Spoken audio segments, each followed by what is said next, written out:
Our story begins in the West African country of Nigeria.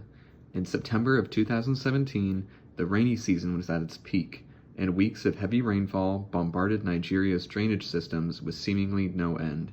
This massive influx of water caused rivers and waterways to overflow, resulting in the tragic event we call the Benue State Flood.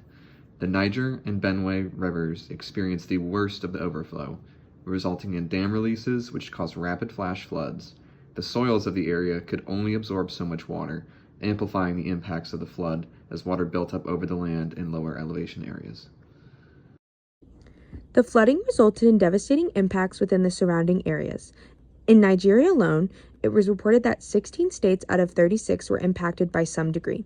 The states of Benue and Kogi experienced the worst of the impact, along with the states of Niger, Delta, and Lagos. The damage experienced was equally significant in both rural and urban areas. Flooding is a common occurrence in Nigeria, happening around once per year. However, the overlap between this flooding event and the peak of the rainy season resulted in an unusually large flood that devastated the area. It is predicted that climate change will amplify the severity of future flooding events, with yearly increases in rainfall and sea level rise adding fuel to the ongoing fire.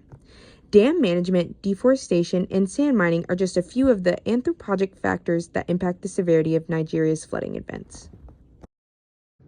Within the context of societal and economic impacts, over 100,000 people were displaced following the flood as a result of entire communities within Niger and Benue being submerged underwater. It is estimated that at least a dozen people lost their lives, along with the collapse of many buildings and other structures. The flood resulted in a variety of new health risks, from waterborne diseases arising from contaminated water to physical injury and mental trauma. And with nearby hospitals being destroyed by the flood, people had nowhere to go. Daily life was made difficult by the destruction of roads, loss of power, and closing of schools. The agricultural impact was significant. The destruction of livestock and crops resulted in ever-growing higher prices for food. Small businesses failed with no markets to sell goods at, and with damaged roads, shipping products in and out of the country proved difficult. Overall, millions of dollars were lost as a consequence of the flood's impact. Flooding remains a threat to the countries of West Africa, but there are strategies being implemented to mitigate the impacts.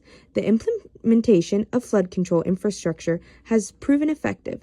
Dams and reservoirs collect and hold water, along with sandbags and other barriers which help redirect moving water. Canal systems are also being implemented to help with drainage during severe rainfall, though it should be mentioned that there have been issues with blockages in the systems.